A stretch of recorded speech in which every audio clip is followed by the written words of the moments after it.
Okay, anyway, hello everybody.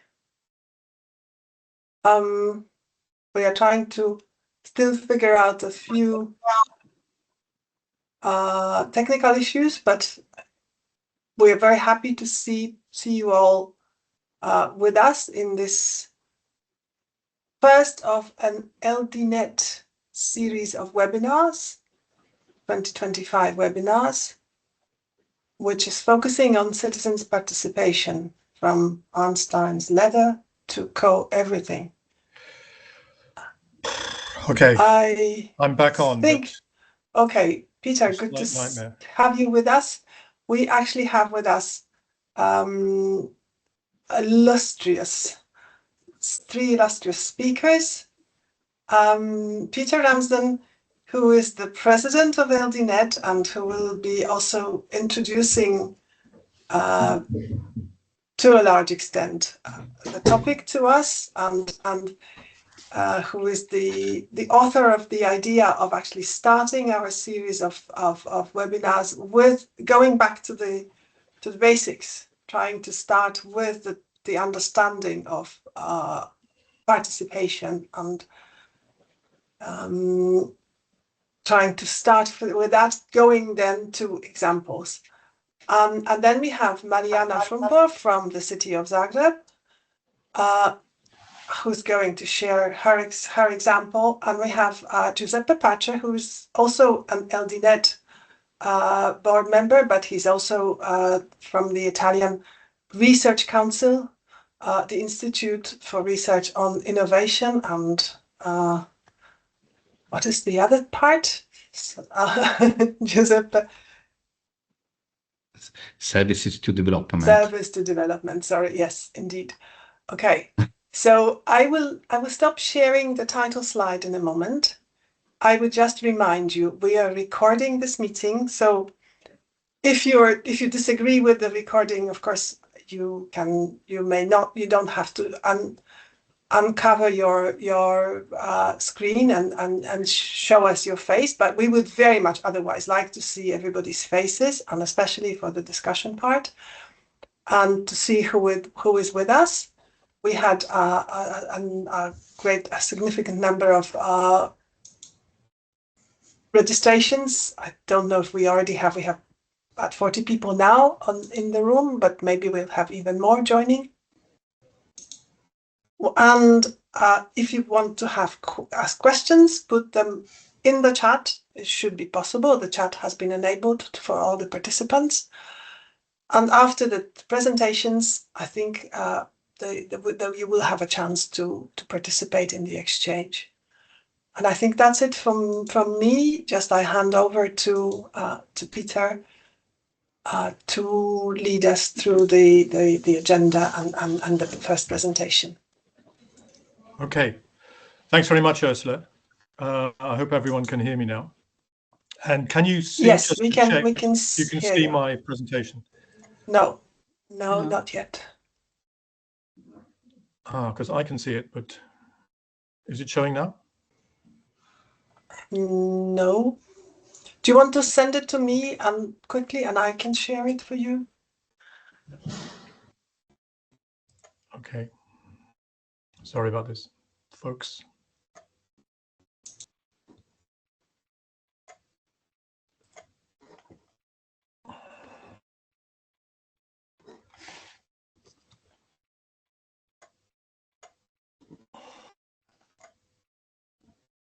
In the meantime, you can go ahead with the explanation. Well, I can't, unfortunately.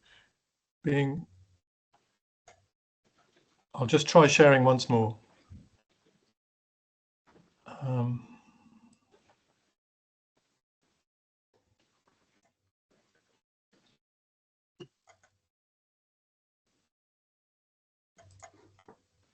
This is probably because you didn't join with your link, but you joined as a participant. No, I don't think I did, but okay, I'll just send it to you and then I'll start on my own. Sorry about this.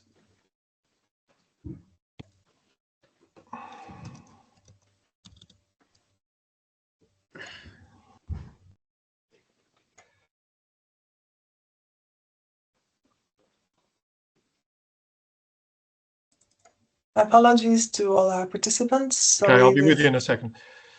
just Okay, let's just trying come to you, Urszula. Thanks a lot. I'll see. We are still struggling with the platform that we're using, so And you I'll have just to show some patience to us. Yeah, apologies for this. It's using Teams is always a bit of a nightmare, to be honest. Okay, I'm going to start talking, even though you can't see the ladder that I was going to show you.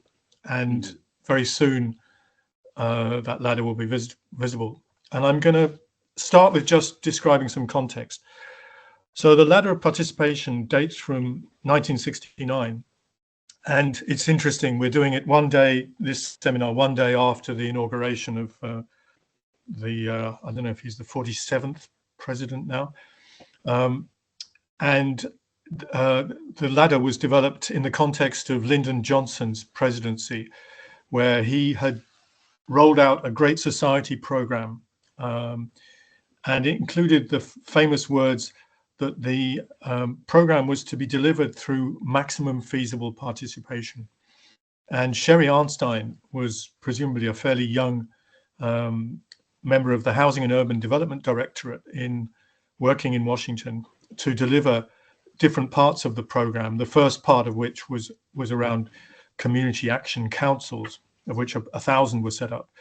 And the second part, which she develops in her paper, was around 150 model cities programs, which were really targeted at poor neighborhoods in the cities of the USA, 150 different poor neighborhoods. And obviously since then, we've seen endless, more or less successful urban initiatives targeted on poor neighborhoods. So there's been a long history of that in Europe, but this was in the USA.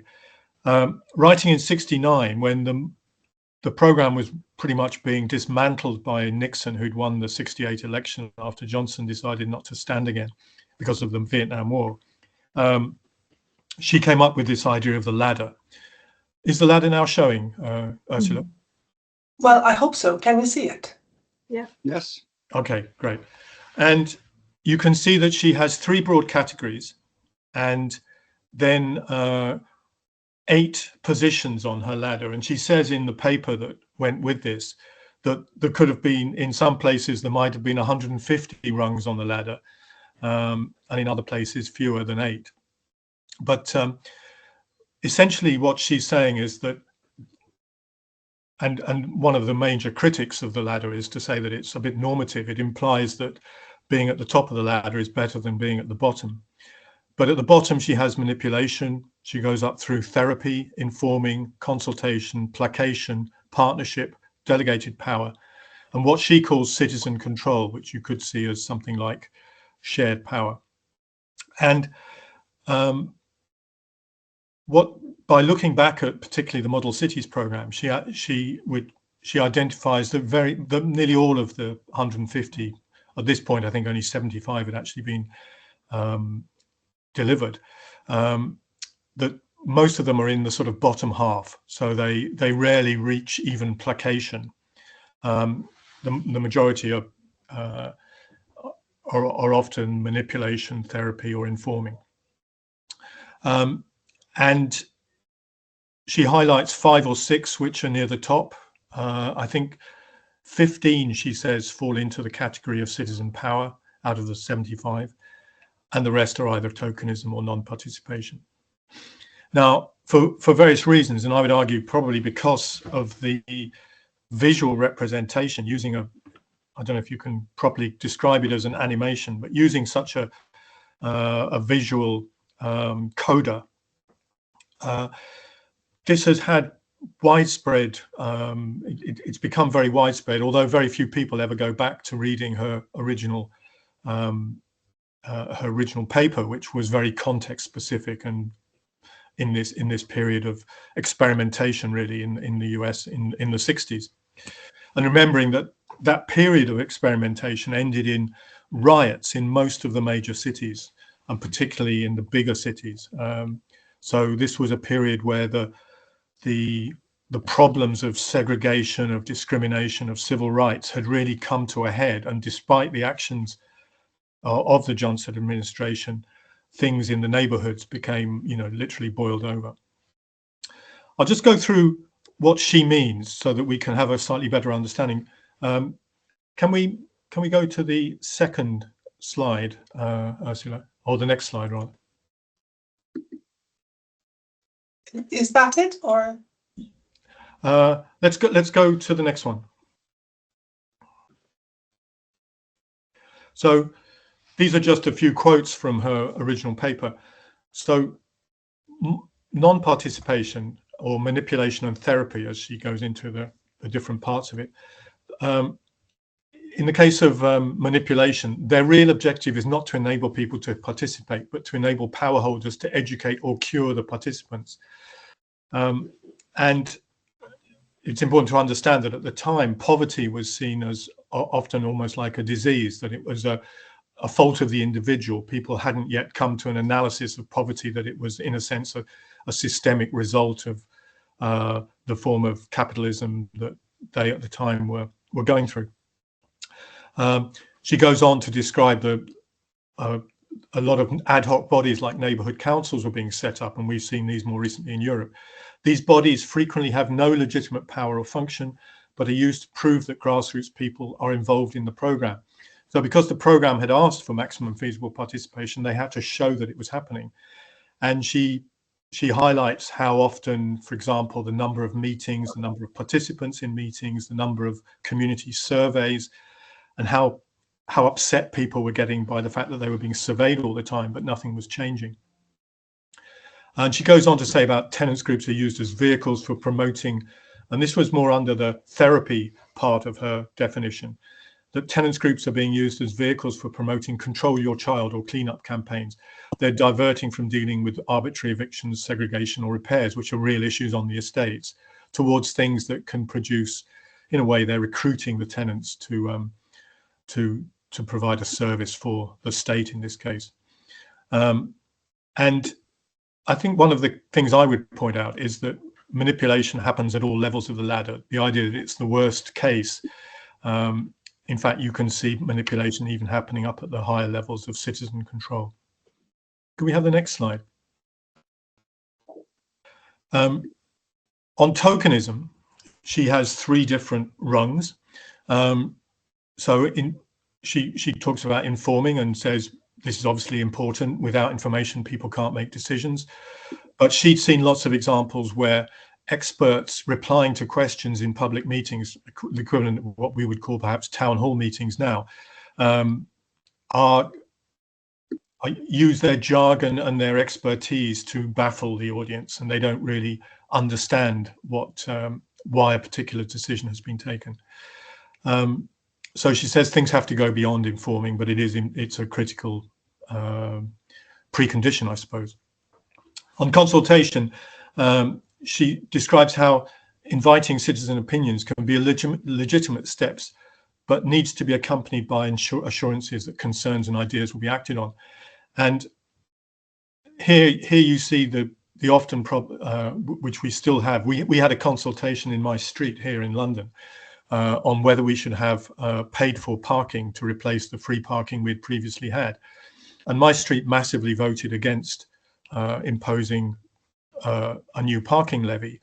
The consultation then decided that instead of allowing my street's 169 votes to count in the neighborhood, they would just count my street as one vote, and that they would choose to decide who should have whether we should have parking control by how many streets had voted for it, as if we would vote for the mayor on the same basis. But they actually changed the way that the consultation would be, whether the results would be treated, because they were losing on their basis, and so they chose a new basis to do it. And we often see that that's a form of manipulation of a consultation. Arnstein goes on to placation. Citizens have some influence, but tokenism is still apparent. And here, what we see very often and still see is that a few people are, I've called them local worthies here, but a few people are co-opted onto the board.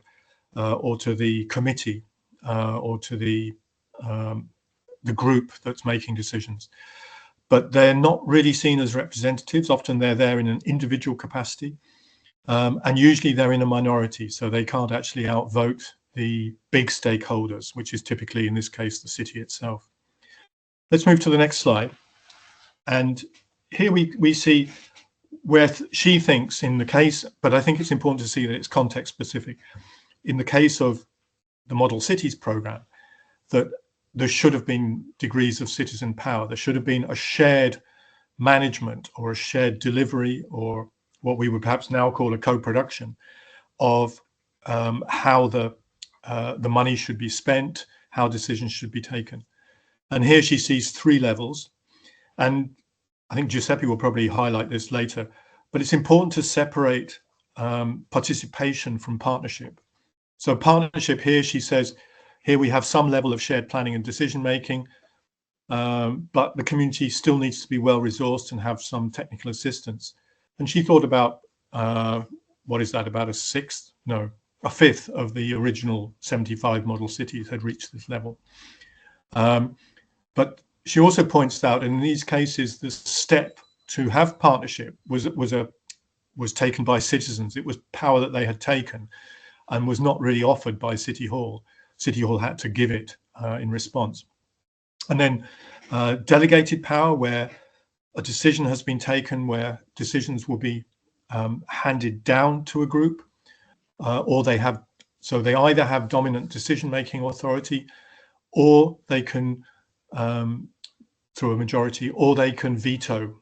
And we saw an interesting example back in the 90s where pathways groups, which were local, the equivalent of a local action group, which there were 38 in the Merseyside Objective 1 program, they had the right to veto ESF, European Social Fund, proposals. And this made the providers, which were mostly colleges and training providers, really change the orientation of their offer to meet the needs of the community rather than what they had been delivering in previous programs. So that idea of veto is quite interesting. And then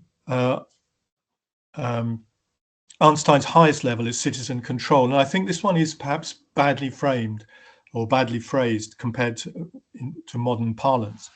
So here local groups are given the budget to manage and invest for the community. But especially in a context of the huge racial divide that existed in the States in this period, where many of these communities were majority Black, and we've seen this in Europe with the fears over multiculturalism, fears about separatism, the balkanization of services, where they get split up into smaller and smaller pieces.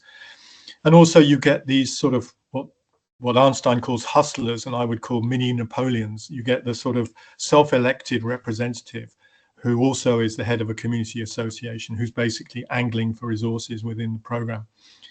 And that's also an issue which we've seen in many local ideas.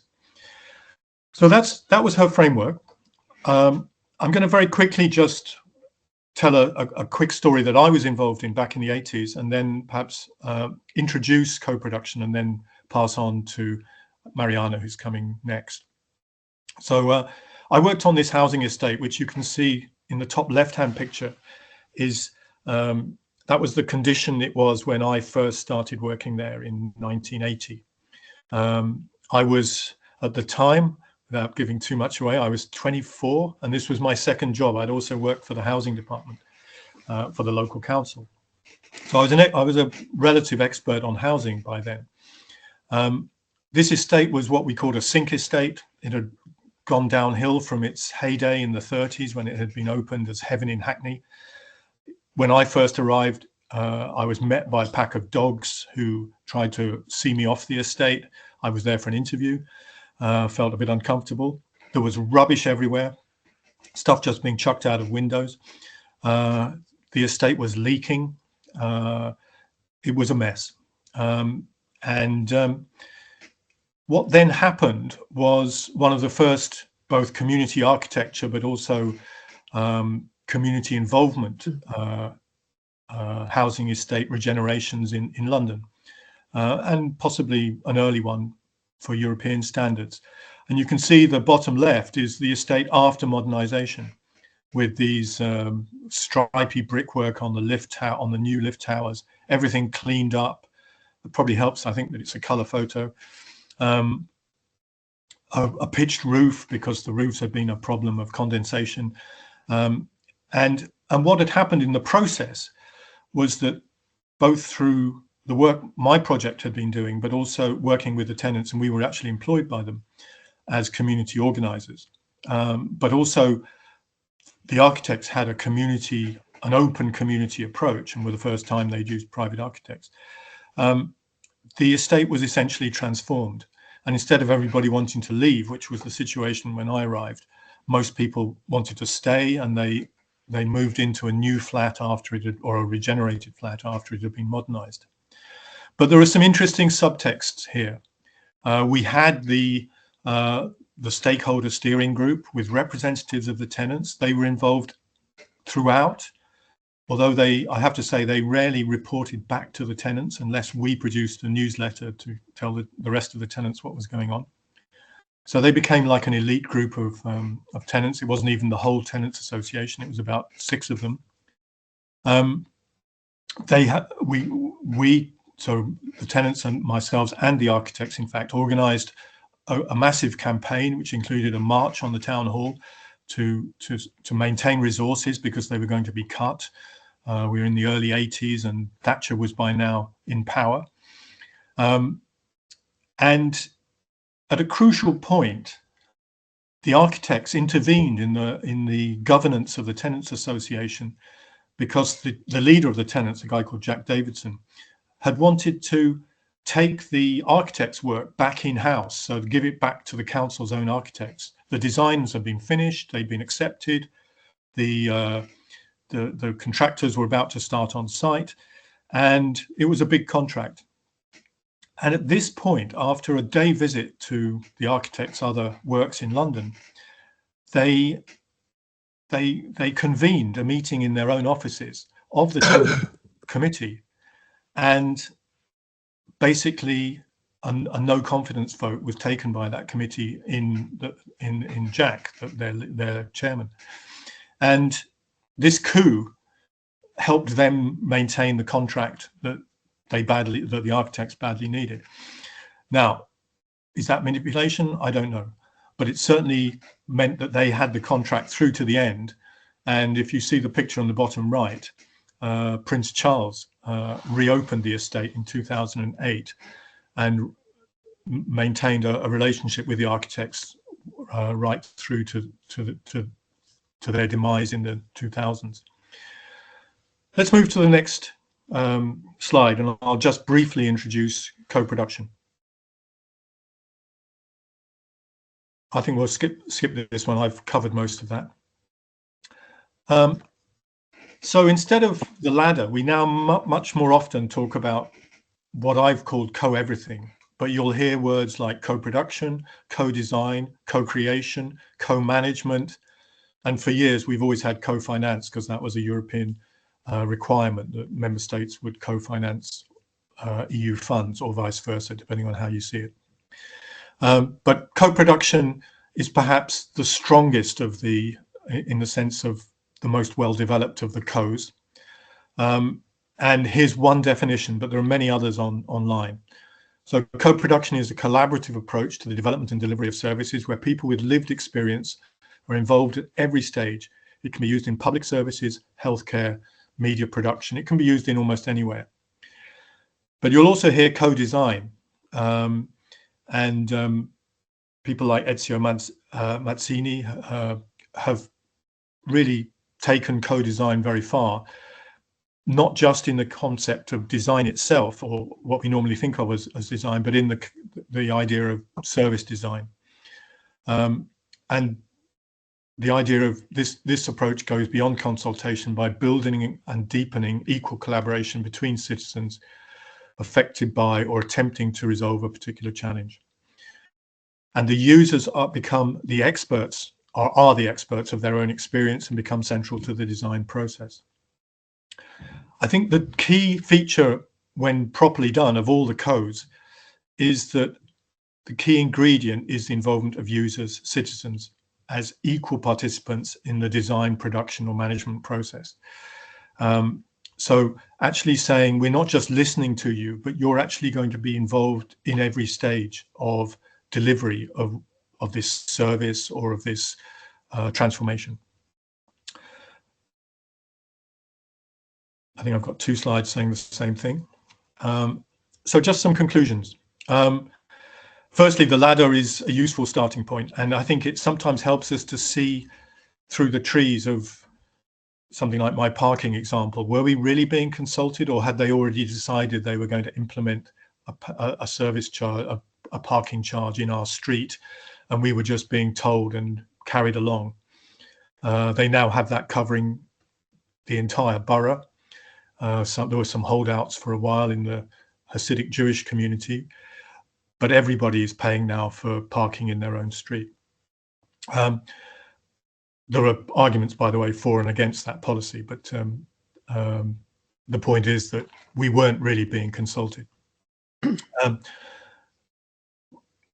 Much of what passes for participation is what Arnstein would call non-participation or tokenism, and it's important to call that out. But I mean, there are times when consultation is the right level to consult, and I think that's where the problem of it being a normative model arises.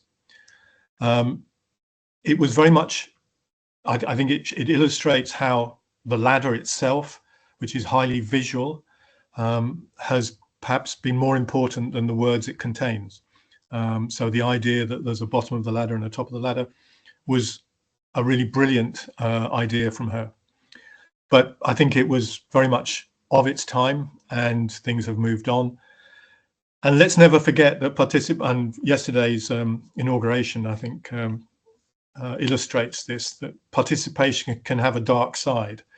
In planning and urban development and rural development, we see NIMBYism happening, where the greater good is being sacrificed for a narrow self-interest, that people pursue sectoral interests. And how do you manage that whole problem of local leaders, or what I call the little Napoleons, who spring up and try to capture every program?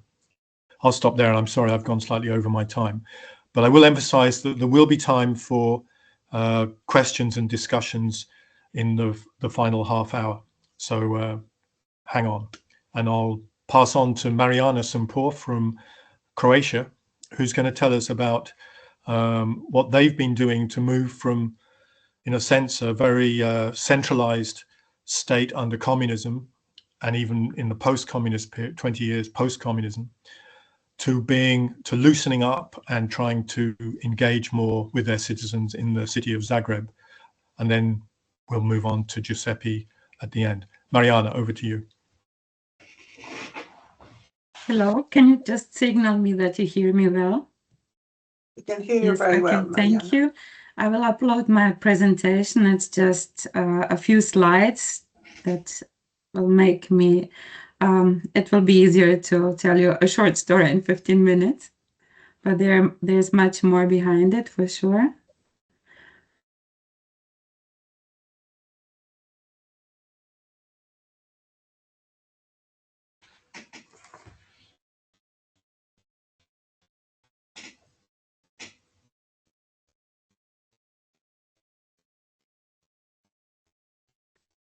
It will take maybe a minute or two. No, still not. We cannot see it yet. Oh, now we can. Yes. Okay, great. I think it's coming up.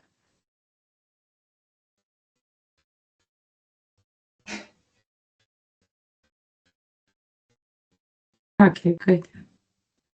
It's a wrong presentation. I'm sorry. I have to switch it off. No, it's wrong. No worries. I have a presentation open, but yeah, let's see what will. I will it back.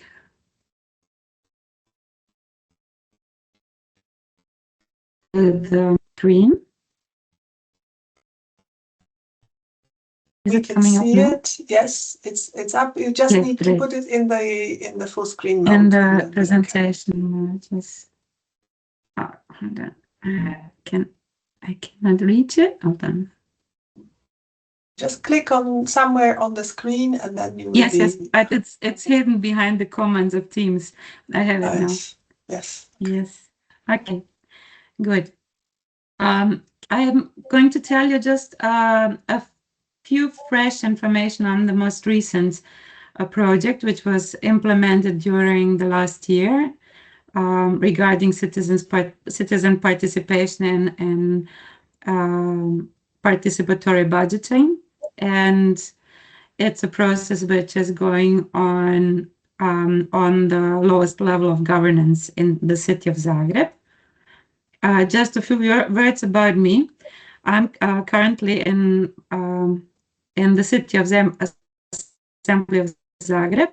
It's a political role, but it's voluntary. At the same time, I have also a lot of experience in working on projects in local and regional development, and my background is economics, finance, and I have a PhD in regional development policy. I was for 18 years a researcher in the Institute of Economics in Zagreb, in the Department of Local and Regional Development. And in this period, we had the opportunity from the early 2000s to participate in internationally funded projects, introducing regional development planning and using participatory planning methods and integrated development. So most of my experiences in this period were actually leading to what I'm doing today.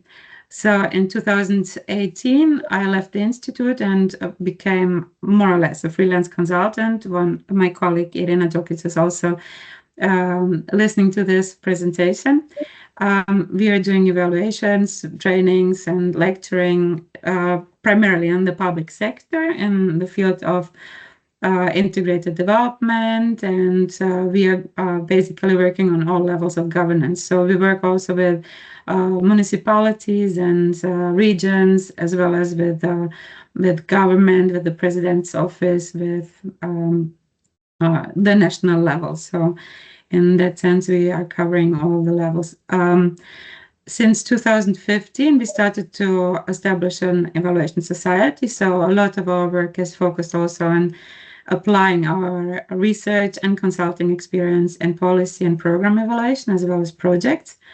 And altogether is ending now with my political activity on the level of the city of Zagreb. Okay, so about the governance framework in Croatia, it's a relatively small state with a bit of inhabitants. We have 20 counties, and the city of Zagreb, as the capital city, is a county and a city at the same time. So it has a regional and local status. So in that sense, the city of Zagreb is very much different from the rest of the country. The continental part has more rural characteristics, the Adriatic part, of course, more maritime and tourism related, and a lot of islands are there. So we are basically active in all these specific areas, from the islands to the most remote areas in the eastern part of the country. So the municipal level is primarily deficient in capacities and has very, very low fiscal capacities, while towns, also local level units, have a bit more capacities because they have a bit more economic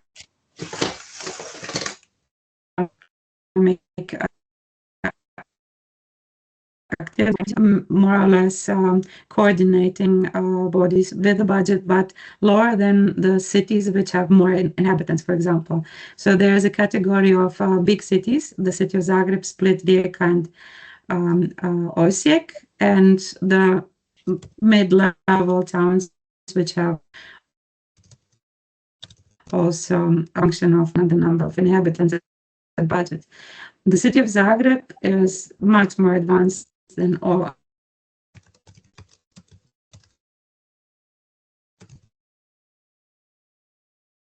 Same time, it's like the same all local and regional units. So it doesn't matter if you're big or small. Regarding participation in Croatia, we started to implement pilot projects in the early 2000s, and it was really linked to first the end of the war period during the 90s, and as well preparing our institutions, especially on local and regional level, for EU accession. So a lot of funding was going on into institution building, into capacity building, and into building also the civil society organizations and strengthening them. At that time, we had a very dominant top-down political structure. So regardless of the governance levels, it was very centralized. So from the government and through the line ministries, decisions were taken, like 95 of overall budget funds were centralized, maybe 5 to 10% during these early 2000s.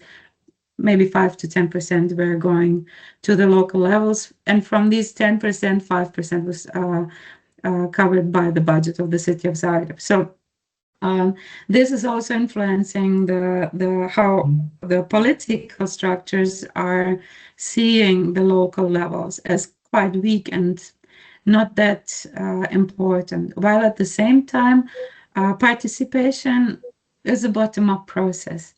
And of course, you are starting at the local levels and you work with the citizens. So the EU accession process was a big push in this process of starting to build up the local capacities and introducing participatory processes. What we have done is we started to strengthen local capacities and regional capacities in strategic planning, and introducing like integrated approaches and introducing workshops and including representatives of the local institutions, of the local NGOs, and working on multi-sectoral cooperation between the local political establishments and society on the other hand, represented by the stakeholders. These projects were more or less experimental, and we started to talk more and more to the line ministries whenever we had the opportunity to introduce also more inclusive approaches in doing consultations with various line ministries. In this sense, many organizations, especially from the civil society, were contributing to these processes, as well as the research institutions, which were kind of involved as experts in this early participatory processes.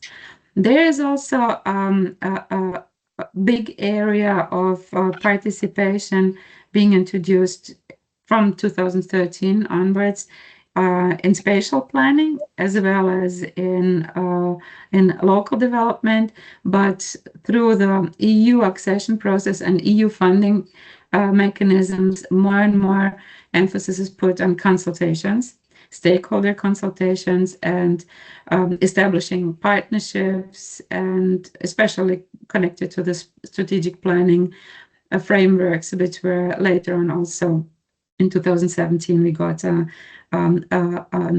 act on strategic planning and management, which is explicitly providing a methodology on how to do planning and include stakeholders, and do also e-consultations. A platform was established through the government office for the civil society I think it was early 2010, so before the accession to the EU. I think in that period this platform was established, and later on all legislative acts were referring to this platform, that before any adoption process or giving an act or a strategy to the government, it has to go through the electronic consultations, and by law 30 days are provided for the consultations on these legal acts, and more or less expert communities participating, rarely any citizens, but only when the particular act or strategy has is directly dealing with their issues there, and then they get the motivation to participate. The project-driven attempts to introduce democratic, social, and institutional Marijana, I don't innovations. know. Yes? Sorry, Marijana. You are no longer sharing your PowerPoint, or are you? No, you're sharing. Fine. Sorry. I am. It's okay. I am. Okay, good. Okay. Sorry. Yes, and no, the internet is sometimes changing, so sometimes our pictures are losing, our videos not working. So just let me know when something stops. Okay, so I wanted to emphasize that the newest trend of innovations, especially related to participatory approaches, is part of this democratic innovations to involve more and more citizens in what we are doing on all levels of government. Then social innovations and institutional innovations.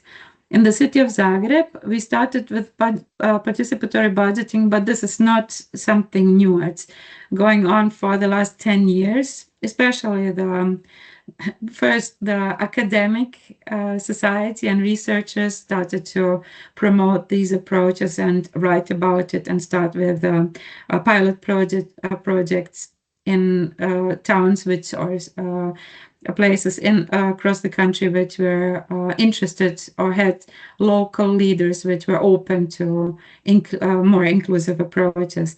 Then the most attractive and newest concepts about citizens assemblies are kind of trickling or transferring to our country also from the neighboring countries we are cooperating with through different EU-funded projects. So these are things which are going on in Croatia, and I think I'm here with an example of participatory budgeting in Zagreb.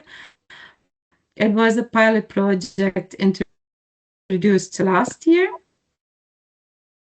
A few bits on the structure of Zagreb, which is different from the remaining local units in Croatia because it's a region and a city at the same time. So from the political bodies, we have on the top level the mayor, which is elected directly, and on the same level, the city assembly, where I'm sitting, the political body, which is then communicating with city management, the mayor. On the second level, we have 17 districts, and these districts are divided in neighborhoods, and the neighborhoods have municipal boards, the districts have district councils, and the assembly is then on top of it responsible for the legislatory processes and documents. The centralization of Zagreb was extreme. I didn't know anything about the Zagreb before 2017 when I entered the political process in the city. Before that, I was completely out of the political sphere. I was primarily focusing on developing capacities in the administrative and public administration. And the top level of public administration was actually the level where we were talking and working with mostly. But after entering this local political sphere, a completely new dimension opened, and the perspectives are different. And it was very difficult to actually to accept that the country is more devolved or decentralized than the capital city. The capital city was run for 20 years by one mayor.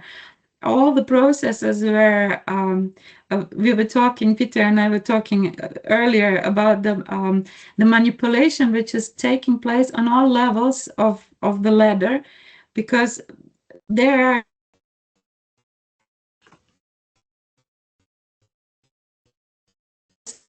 but on declaratory nature.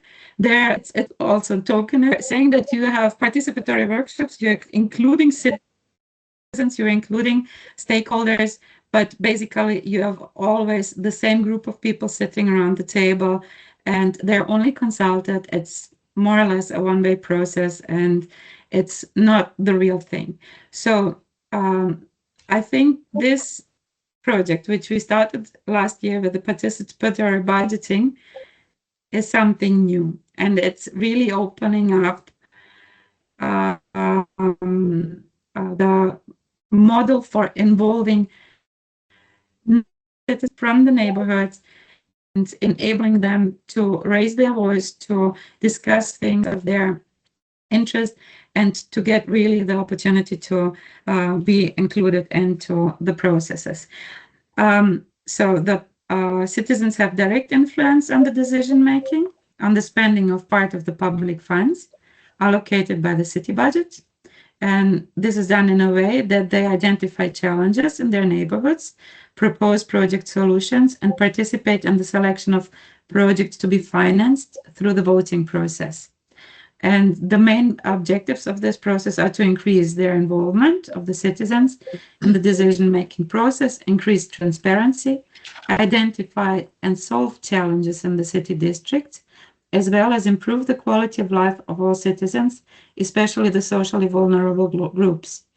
And here is also one thing we wanted to highlight, that it's not that easy to introduce citizens into the process if they are not used to it, if they don't have developed competences of communication, if they are not interested, or if they are not following the informations which are provided on websites, on different in different social media, and so on. So in that sense, there is also an additional effort which has to be taken to involve people and to really start to cooperate with the city, with the public sector. The pilot project is called Give a Proposal for a Better Neighborhood, and it was implemented in 4 city districts out of 17.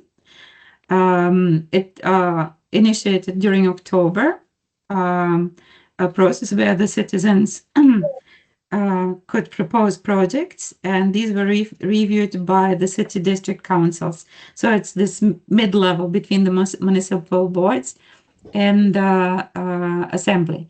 So the district councils were, and together with the city office, which is for the municipal level responsible.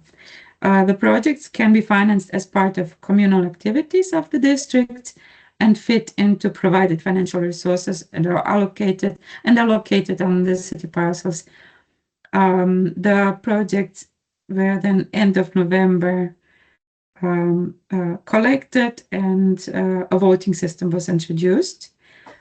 There was an online platform available where the citizens could then vote for the different proposals, but also in person. So all those who are not digitally included, which do not have smartphones or internet, could participate in these processes directly. There were also there were also discussions and presentations in the premises of the city districts. There were public forums, and discussions were initiated, and the idea was to propose projects to be financed from the 2025 budget. So the main topics which could be targeted with the projects was public transport areas and facilities, playgrounds and green areas, government, public facilities and services. And all those projects which were selected were first all projects were evaluated in a way where the departments of the city were checking if the proposal is implementable and if it's feasible, if it's possible to implement it within 1 year. So the pre-selected project proposals were then given for voting, and citizens could then vote for the individual projects within their neighborhood. Not outside of the district, but only if they're registered within this particular city district. Then the resulting projects were adopted and presented then to the public and included into the municipal and into the communal plans for the next year. And I have here, I think, a last slide. 16 projects were selected, and the first district here listed selected one project for the entire budget of 100,000 euros, and they decided to build a skate park in 2025. Then the second district, Pieščanica Žitnjak, they had 3 projects selected. An arrangement of a driveway for the primary school, then expansions of children's playgrounds, and landscaping for Little Prince Park. So this was on the level of Pieščanica Žitnjak. Then in the city district Trnje, there were also 3 projects. So equipment for children in a motorcycle park, then planting trees in a yard of the elementary school, renovation of benches in the elementary school playground. And the fourth district had a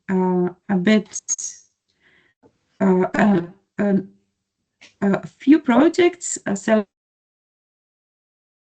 Prepare project documentation, don't have documentation, will not be able to implement it. So this was all an obstacle for candidating any projects if you don't have the documents ready.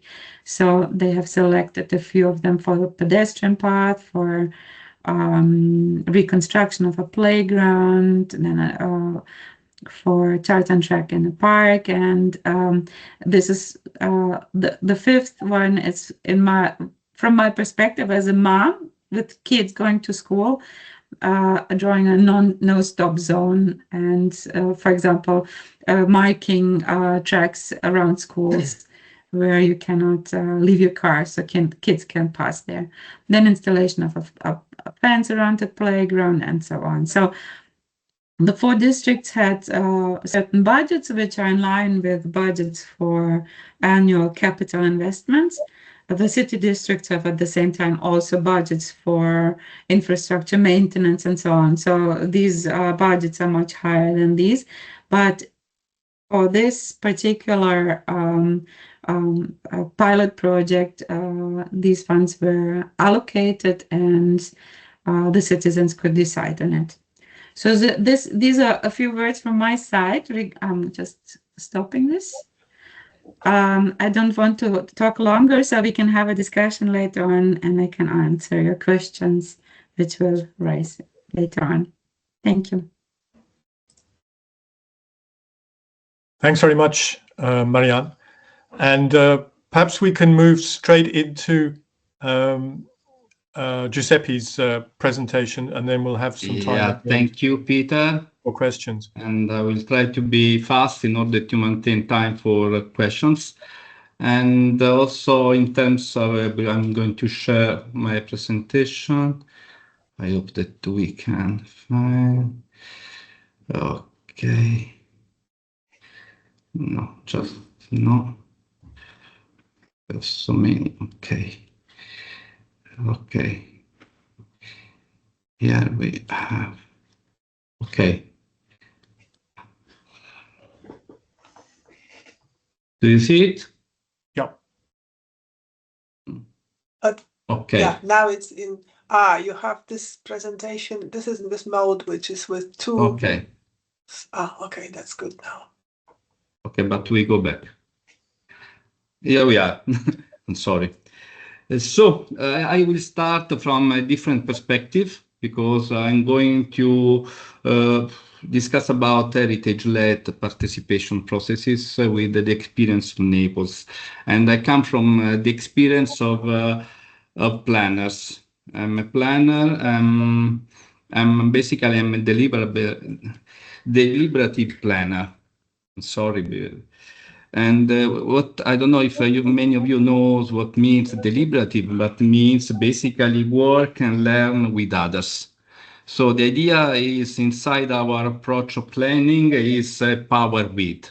So we are dealing with the communities working with communities. We are not based on, let's say, a certain kind of hierarchical process, but we are agents at the same level of other agents on the territory, as also as governments for us, as agents. And so we strongly believe in these theoreocratics, as mentioned by Anthony Giddens. So I will run fast straight to our problem, because from our experience, and I'm speaking from about 93 that I'm dealing with the participation. Participation doesn't guarantee any type of development and sustainability, or is not automatically lead to any type of community empowerment by itself or local development. It was enough clear, Peter, in the presentation. So it's saying that we are doing participation, it doesn't mean success. And also it can be very expensive. It can create extra administration cost, for example, or we can create a new type of conflict. And also because there are competing stakeholders' interest or failures in developing a project that could be sustainable. So we need to be aware that if we start any participation, it's because it's a responsible exercise of democracy and citizenship. So where people, from our point of view, they can learn and defend their position, listen the other, decide together, divide the work and that should be done, and set objectives. So anything that can help them to discover new horizons. And this is also the importance of starting participation, not only because it's due process, but this is really a transition, a cultural transition in societies that they can complete their path to democracy. Only creating this type of culture, we have an expectation to be democratic in the future.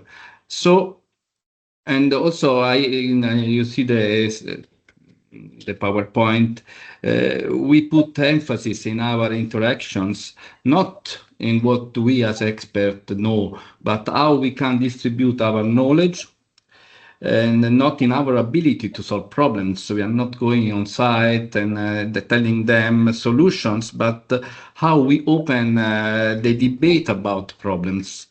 We are not, we are not dealing with public trust in our expertise, but we would like to be trusted for our integrity individually. And we are not dealing with consent about our plans, but we would like to have consent on our capacity to mediate the debate. So as you can understand, this is mainly related to the roles, the power, the parameters, which for the form of computation that we use in our participation process. And so we have many practical ambiguities for both the observers and participants to this process. There are a lot of criticism, and so I don't want to go to any type of sociological theory, but basically, we are facing the big problem to be pragmatic from one side, but also critic on the other side of what we have done. And okay, this is another type of path. It's similar to Arnstein, has been, we developed a few years ago in order to, let's say, see only in positive, from more passive to active, not considering talkerism or any type of manipulation, but only the ones that are, let's say, more and more appropriate and democratic. But we go. And the experience starts from a cost action where we were promoting underground built heritage to local communities. We wanted to support innovative thinking in local communities and also exploring through this heritage different type of regeneration actions. And we create usually an approach that is an approach mixing three different type of strategies. One is about process, how we deal with the process, and we create a strategic stakeholder dialogue. We use strategic stakeholder dialogue at least. And then when you have an approach in participation, you need to go to define the goals, and we use for the goals the transition management approach. And finally, we put all these two approaches inside this not hierarchical system. So we use a practice-oriented approach, community-led. And so also the local communities, they were in the local bodies, they were dealing with at the same level, they were part in the same process with the others. They were not managing the governance system. And so it was really multi-level and circular. We define 4 phases and 8 building blocks, but they were enough flexible and they could be modified according to the level of maturity of the needs of the participants. All this became a toolbox, but let's go to the context and the case that now I'm going to show you. And so you consider is a map, a small map of Naples. Really, I don't know if you are able to see, but there is a neighborhood. Naples is, as you may know, is a UNESCO heritage site since 1995, the historic center. This area is part of the historic center, is just outside the old Roman walls, and it was an area for burials and then for caves, and then it became a neighborhood, very crowded, that has been considered for a long time a ghetto in the middle of the city. But this area has also a great potential in terms of underground heritage. And so dealing with the underground heritage was a very unique opportunity for transforming this neglected area in an identitary place with a strong feeling of belonging, and with also interesting and attractive area for visitors, for culture and so on. However, the prevailing practices that we found when we arrived dealing with this neighbor were not really based on participation. They were maybe correct in many things, but it was based on leadership and a restricted group of people dealing with the activities. And it was in fact already the place of different and successful experience of regeneration of underground built heritage, as the catacombs of San Gennaro and the catacombs of San Gaudioso. But there were other sites waiting for being developed, and one of these is the Fontanelle Cemetery that became the focus of our Living Lab in Naples under Underground for Value project. And in the same area also there are other potential outstanding new sites. One of these now is under study from our team, that is the Hellenistic necropolis of Naples, dated for 5th century before Christ and Macedonian style, and about 100 tombs, only 16 excavated. But that is a story still to write, and on the contrary, I'm going to share the story of this Living Lab and its results and the role of the community in this valorization. First of all, the idea of the municipality was developing a public-private partnership for ensuring, from one side, the conservation of the cemetery, and the other side, for promoting its public use and valorization. And we applied the strategic transition practice with multi-level and multi-stakeholder strategic dialogue in form of a Living Lab. So first of all, key activities was defining and mapping the stakeholders. Normally we were very, very strongly connected to the municipality and the foundation, the San Gennaro Community Foundation. Also, we attract international experts and researchers and several local communities members and leaders. And then we started the Living Lab, starting with bilateral meetings, interviews, and dialogue sessions and workshops with all the local stakeholders, all known and mapped stakeholders. And after that, we started deepening the knowledge. We discovered a certain kind of under-considered elements or key elements to analyze, and we started doing training school programs for academics and practitioners doing with this case. And also we started consultation with visiting researchers and tutors.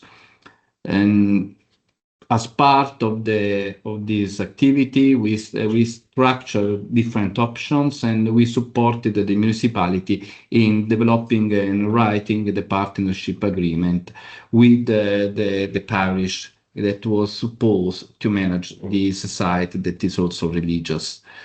And so the mapping and engagement was enough. It was at the beginning we had the idea that it was very easy because they already big experience with this underground. They had the success, international success with the catacombs.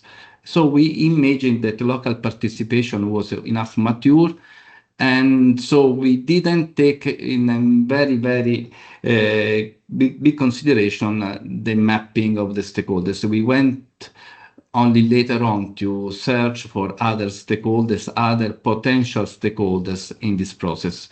So we underestimated in the beginning the local community complexity, and so we had an incomplete map of the stakeholders, limited only to the ones that they were already involved in a way or the other in the process that was more or less during since 6 years. And also we were not recognized by all the community as promoters. So we were almost invisible to the community. So the leaders, they were still continuing to be the leaders. Also this process that was not totally managed by them.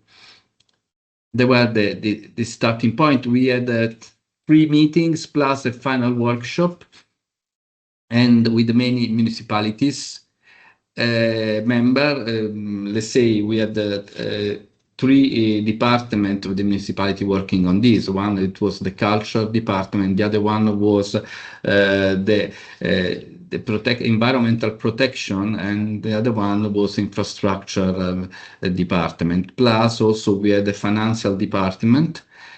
And also the legal service of the municipality. So it was enough great number of members of the municipality, councillors, members of the staff, but also lower levels participating. So we, in the beginning, it was done with them, with also the local council of the area of the neighborhood, and with the foundation, San Gennaro Foundation, as I told you, plus several experts of our the National Research Council, and identified for the needs of the activities. So we worked in identifying problems, and also we start to put on the map solutions through brainstorming. The topics was a very general approach to the valorization, so the vision, the management, and also security was very relevant. The second meeting was more technical. We start inviting technical expert focused on what we selected in the first meeting. We define competencies, responsibility, and necessary resources for all the activities that the members plan to do. And the third meeting was more focused on the new city council manager, because meanwhile there was a new mayor in Naples with the new councillors and city council. So we had this new meeting with the new members of the municipality, and also with the cooperative that was managing the catacombs. So we reviewed the draft of the management agreement, and also discuss on maintenance and needed resources. it appeared when we went to finalize the management agreement, and then we had a final workshop, and we expected to formalize the agreement and starting promoting underground heritage. We had also several movies to present to the public. It was in a public area in the Castel dell'Ovo area in Naples, just before COVID.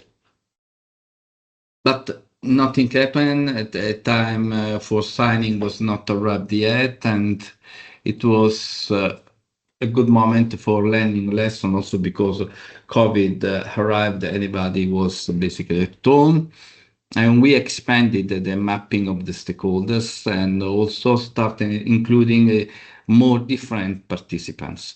And first of all, we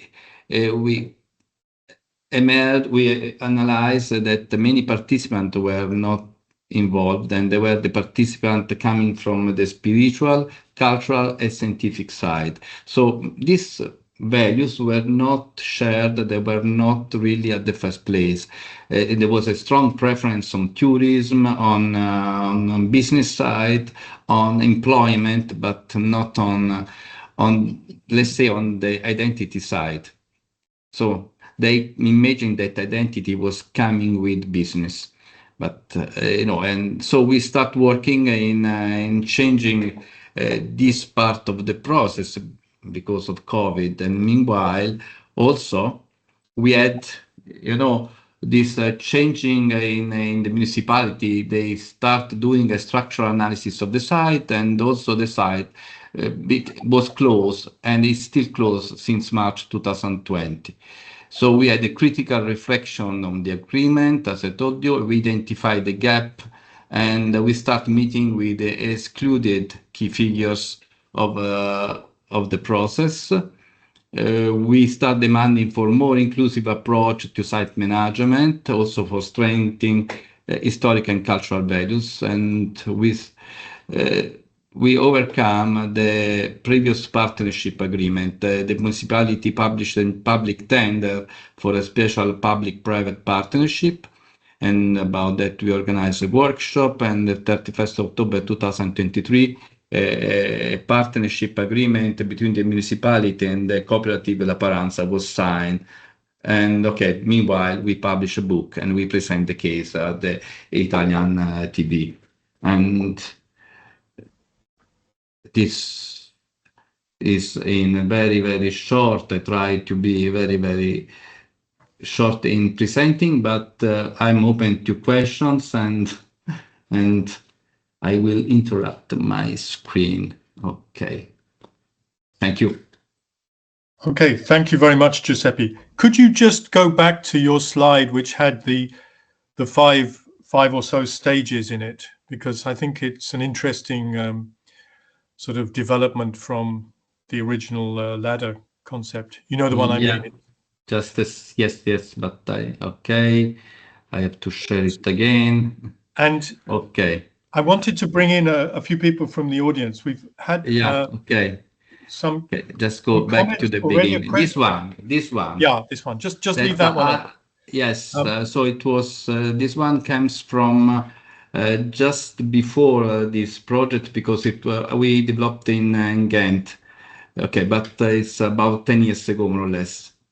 So the idea is to see only, this arrow on it's in terms of passive active, not anymore, let's say, negative and positive, because sometimes they are what I'm saying, the famous sleeping people. Yeah. They are not really interested. They don't care. They are not. There's no way to make them participate. They are passive. So the idea was that it's not always,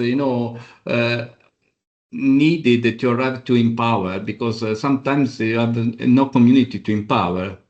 But at least, we have this type of potentialities, and when you have a more committed stakeholders, more interdependence, but also greater risk and rewards, so you go to the empowering.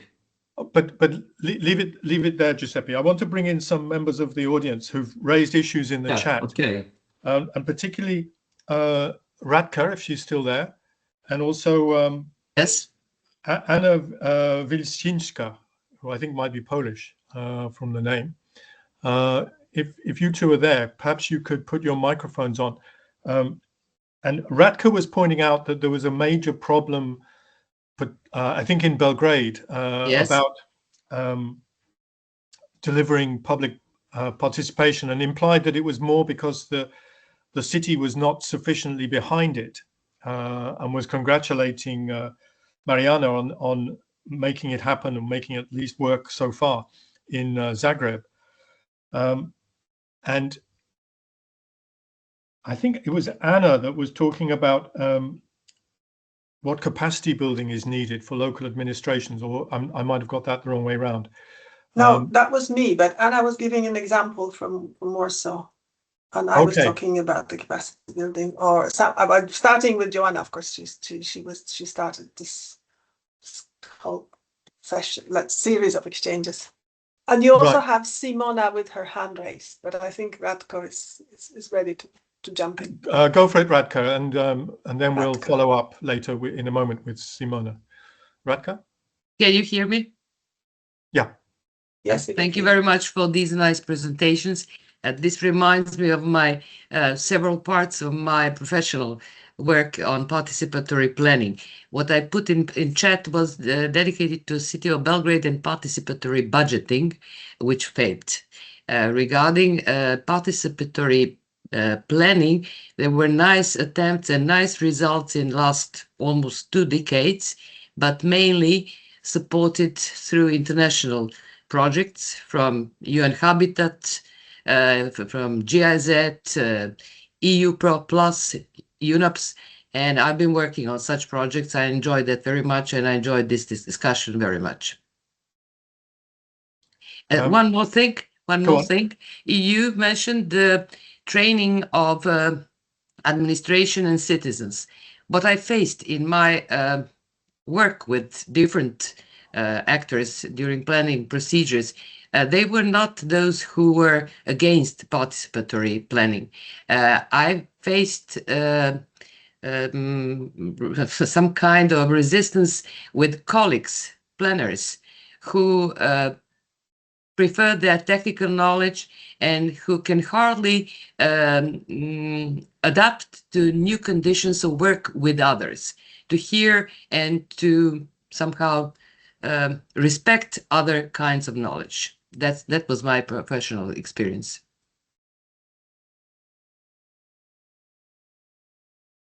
Okay. Anna Wilczynska, if you are there, do you want to add anything on your own experience in Warsaw? Yes, now I'm living in Riga, but I used to study in Warsaw and work there for a long time. And what I like in this project that I described that Warsaw was leading, I'm not sure it's still going on, is that it was not purely participatory budget where some sort of project is presented, and this participatory budget was bringing a lot of discussion in Warsaw, a lot of controversy. But it was a group of people who started community gardening, and many years ago they were criticized a lot, and the city didn't want to cooperate, but then the new transitions came, and it was nice for the government to support this kind of initiatives. It became more and more accepted and even appreciated. And they, together with this NGO who started this community gardening at the beginning, create a whole program for establishing community gardens. So you could come with your community and you could get to so-called community gardening school, where everyone could learn how to not garden, but establish and manage the garden. And then they got the finances for establishing the garden. And in that sense, it worked because you were supporting a process, not a product, which is some sort of final project. And that was, I understand that many planners are still a little bit hesitant to the knowledge of people or like users.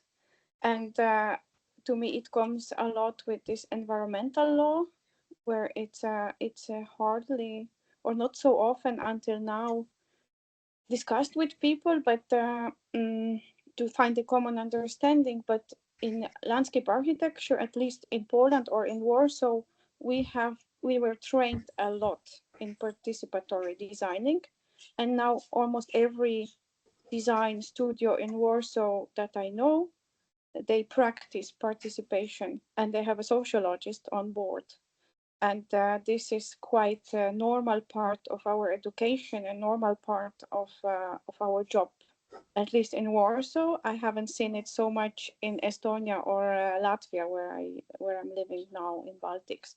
So I like this example of Warsaw because it really shows that it's possible, and it's within the last 10 years that it really brought this public engagement as an important part of planning.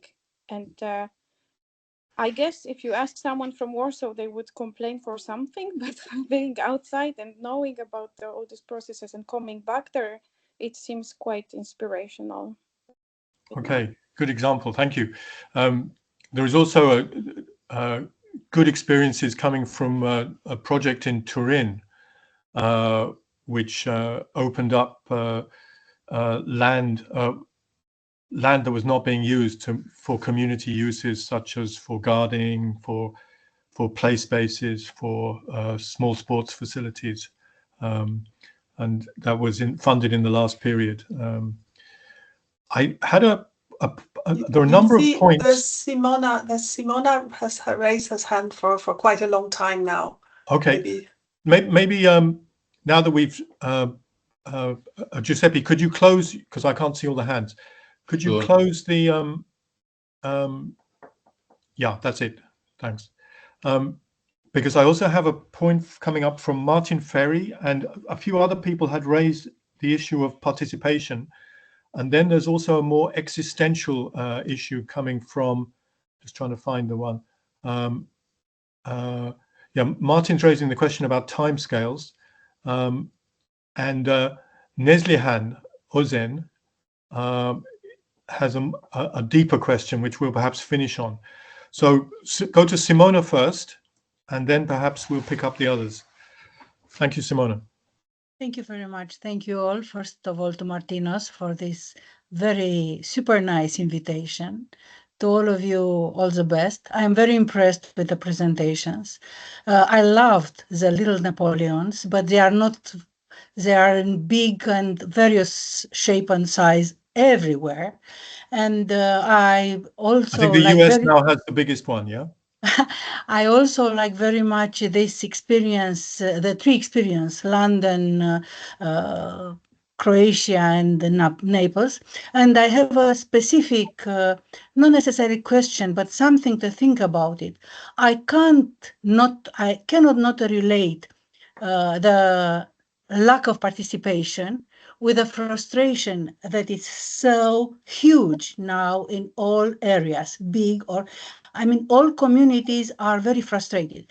And I also cannot not to think about working on this participation, maybe in a different way as you already presented, and could be a very powerful instrument so that people could have a mean to express themselves and find some discussions, get to common solution, then maybe action. So this was my intervention. And again, thank you very much all.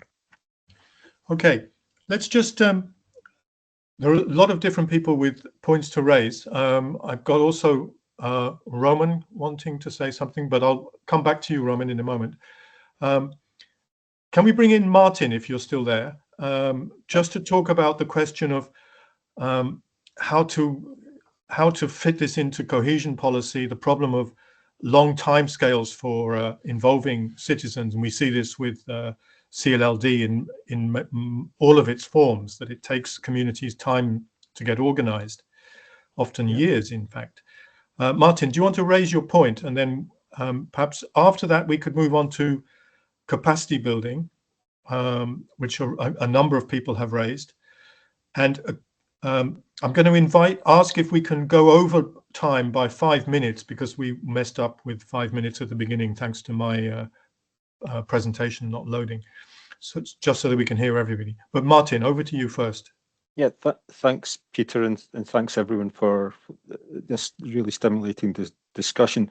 Just speaking from research that we've done at EPRC at the University of Strathclyde, looking at participation in sustainable transition, so energy transition projects and measures.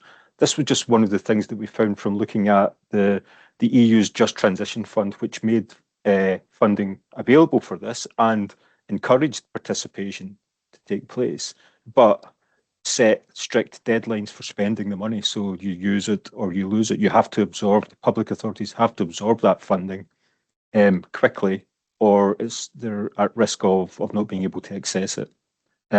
So it was just to highlight that one of the issues we found was reconciling this timeline with the need to spend time to build these sort of trusting relationships between public authorities and communities to make this sort of participation work beyond the basic consultation level. There's two timelines involved there, and we found a struggle, or we identified a struggle in reconciling that, particularly, and this is the second point that I made, when it comes to reaching out to traditionally less engaged communities and participants, where extra effort and extra time is needed to bring them into the process. So I'm not providing any solutions to that, although Urszula gave a nice example of how sort of peer-to-peer processes can help building capacity, at least on the public authority side. So as I said, no real solutions there, but just highlighting some of the issues that we found in assessing participatory processes so far. But thanks very much for the discussion. Okay, can we just quickly move on to this question of capacity? It was raised initially by Radka, I think, but I think there were some other comments about it elsewhere. But I'll perhaps ask a general question and perhaps ask Marijana to comment. I think she commented in the chat, but divided in two parts. What capacity building is needed for administrations becoming more participative, and what is needed in communities? Do you have any comments on that, Marijana? Or if anyone else has a comment, please chip in. Yes, it's clear that, for example, from the planning perspective, there is not too much on the statutory planning for real participation. It's clear that we need to improve from the legal point of view many times. It's non-formal and informal planning are trying to follow. They are more proactive in terms of participation, much less when you go to the formal side of the story. So there are still a lot of barriers to real participation from, let's say, from the legal point of view. Okay. And but in Italy, it's absolutely it doesn't exist. For example, participation also in the development agencies. When we discuss about, if you go to see, they are calls sometimes done in the wrong time, and it's clear that the people are becoming frustrated. Right. Mm-hmm. I remember hearing in Turin that for many of the officials who had to participate in meetings to talk about, for example, a new playground or a new community garden, this was the first time they'd actually had the experience of working directly with people coming from the community.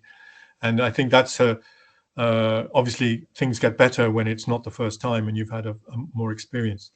Does anyone else want to come in on this capacity building question? So what capacity, and the other side of the coin is, what capacities do communities need, what do citizens need in order to become better at either negotiating or dealing with the public authority?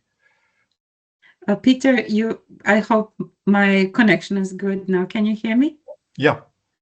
Yes. So, okay. Marijana. So I wanted to comment on the issue of capacities. There are differences between the communities, between the local authorities. Some of them have more advanced capacities. Some have lower capacities depending on the number of employees they have. Very small municipalities have additional competent staff or engaged in wider processes, and then they very often rely on external consultants. This is one issue. Another issue is that larger local units, cities, towns, which have more employees, can engage more into training their staff, into being more open to participate modes of their work. So there are differences between the different sizes of communities and how they work. There's another thing I wanted to mention is it's about the formalization of participation and consultation. So whenever I had the opportunity to work in consultation processes, which were very formal, the public authority was not very keen on participation, but they were very keen on ticking the box. Yeah. They wanted to fulfill the formal requirement to engage with stakeholders, and they do the workshop, they do the meeting, and then they're done. They never ask back. They don't come back. In smaller communities, especially in the early 2000s, there were those communities which were either remote, very poor, less developed, and they were bombarded by international development organizations. And they were doing workshops and workshops and workshops with a very small number of people. And they never got feedback on it. The project ended and then nothing. There was no local ownership about the results. So there are different experiences with it. So this is just the side of formal and relation to the institutions. Okay. Right. No, thank you. That's very helpful, especially coming from an elected member. I want to bring in Nelifer in a moment, but because she has a more existential question. But first, I want to bring Roman in first. Yeah, you have Roman, and then you have Gonzalo as well, waiting in the line. But Roman first. Roman first. And once again, Roman, apologies for stealing your umbrella. No problem. Thank you, and regards to everybody after years. I just want to shortly inform you about the development in Czech Republic.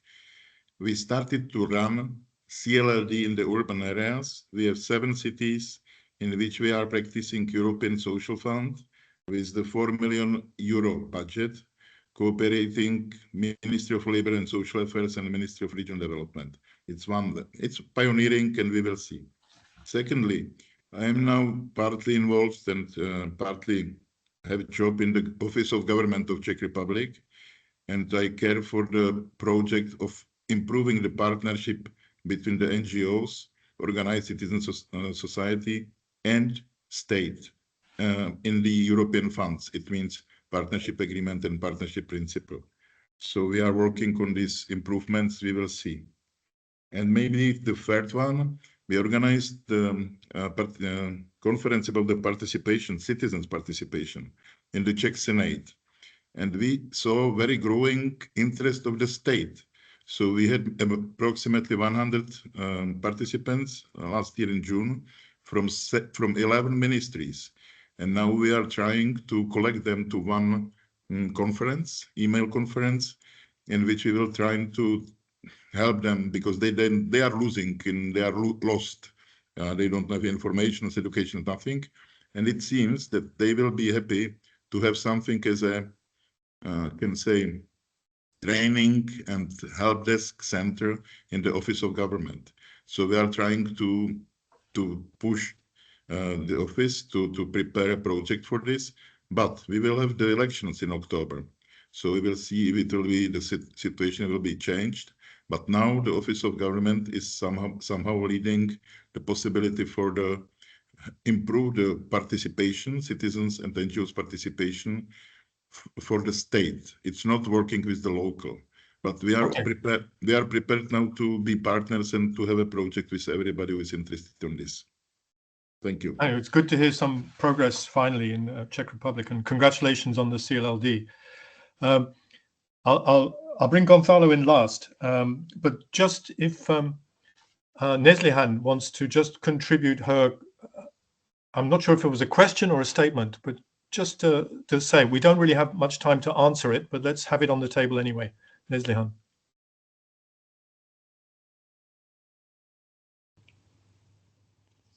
Thank you very much. Can you hear me? Yeah.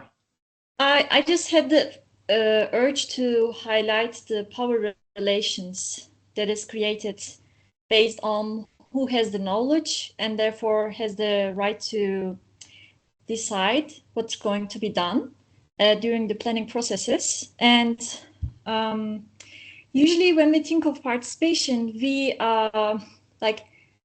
tend to focus on the actors. When we are talking here, we usually mention local communities, policymakers, etc.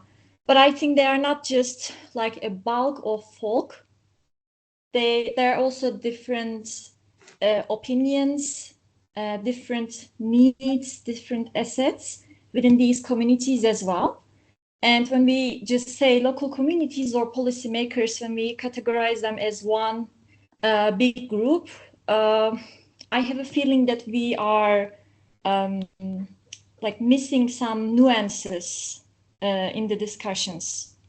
So, and also just apart from the type or form of parties, I was thinking maybe we can rather focus on like what these parties bring to the table.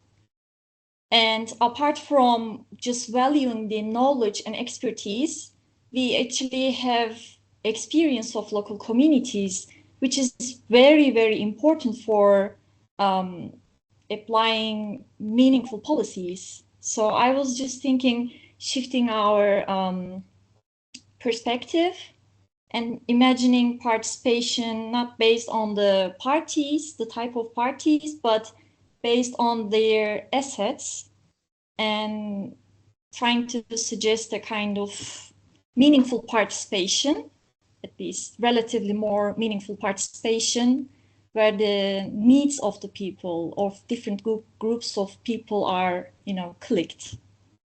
Okay, and I was wondering your thoughts about the issue. I think you raised 2 or 3 very important points there. Funnily enough, Sherry Arnstein in her original paper says that it's simplistic to think of either the public authority or the community as a single block. But I think your focus on assets in the community is very, very useful. She does defend her use of it because she says that's how the community thinks of the state, and that's how the state thinks of the community as a single block. And I think that's she has an interesting take on it. But I think you're absolutely right that we miss something when we in a way lump everyone into the same box or 2 boxes in that way. We have very little time, and I don't want to go too much over our original what we originally said. I just want to bring Gonzalo in, who was unable to join us earlier because he had a class, but who has a question or a point to make now. So, Gonzalo. Thank you for the introduction, Peter. I want to congratulate the room that we have here. It's really important nowadays that democracy is at stake, and having this crowded room with people from all over being concerned about the participatory processes, it's really it fills my heart with hope that we are not alone. We are not standing alone on this kind of fights. I'm really happy to understand that in Czech Republic the CLDD is already getting on, but I'm also really sad because in Portugal, although the huge and impactful results that we had, the CLDD has gone a way back, really a way back.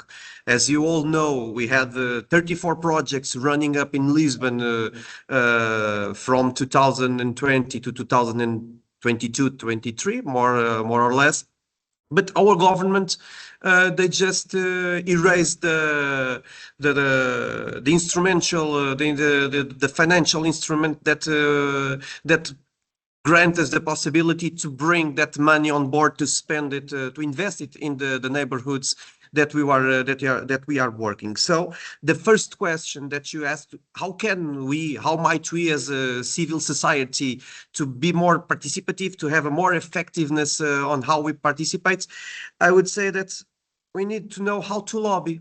We need to know how to advocate. We need to have the proper regulamentations of lobbying, because I don't want to be at disadvantage, because this is already happening, but I don't know where to go. I don't know who to talk. I don't know how to talk. I don't know who has done what. And this should be a really transparent exercise. And this is really important, because in this moment, we are really, our agenda, our public agenda, which is a transparent one, we are a way back from other agendas that sit at the table, who has the power to grant this kind of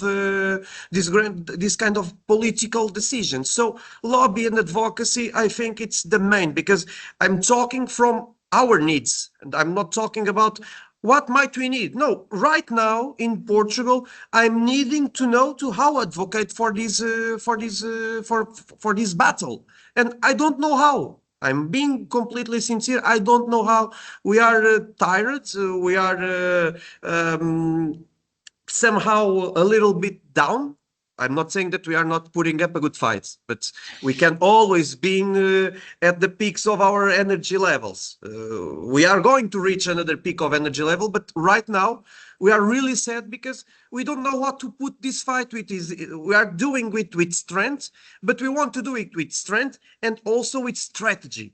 So this is really important. Also, another thing that is really important, it's to understand public procurement. We need to understand these highly technocratical things, and we don't know how to go deeply. And this is the part, the part of the game when we are crushed by bureaucracy.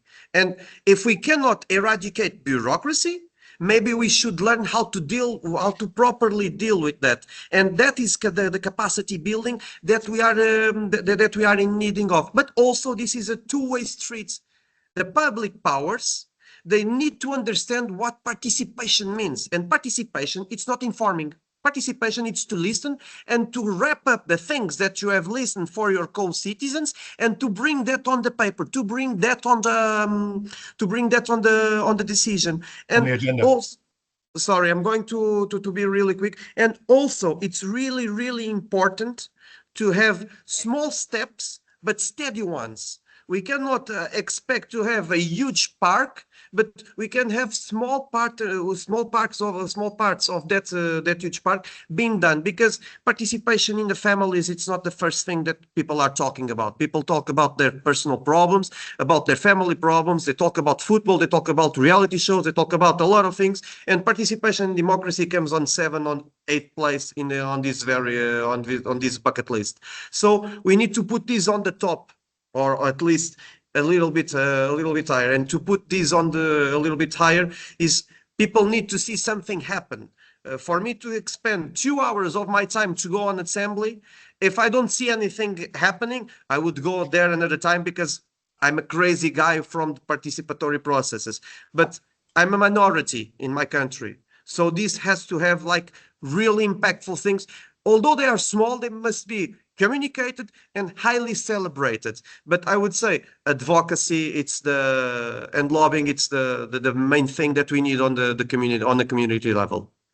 Gonzalo, thank you very much. It's lovely to have your passion here. We're going to have to call it a day now. And what I propose is just to let you know that I've just seen a picture of Pedro. Hello, Pedro. I don't know how you came up on the link, but you're obviously on a train. Thank you all for coming. The next LDnet event is going to be on the 19th of February, when we're looking more at what's happening in European policy around issues to do with the future funding and so on. And I think Urszula is going to be leading that one with Stefan and Serafin, Stefan Carr, who's one of our board members, and Serafin Pazos Vidal are joining us to look at what's happening in Brussels, essentially, around thinking about the future. But it's also our AGM. So do join us for that. Ursula, do you want to, anything? I have put the link to register in the chat. So if you look up a little bit, few messages back, you have the link to register. If you haven't done it yet, please do that now.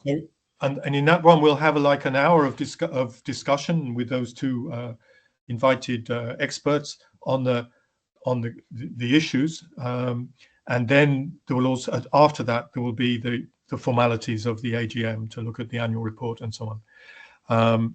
But it won't be a very administrative meeting. It will, you can stay just for the discussion or for all of it if you wish, but you'd be very welcome. With that, I'd like to thank everyone for participating, and particularly for the two other speakers, Marijana and Giuseppe, and for the very active audience participation through the chat and the discussion. Thank you very much for that.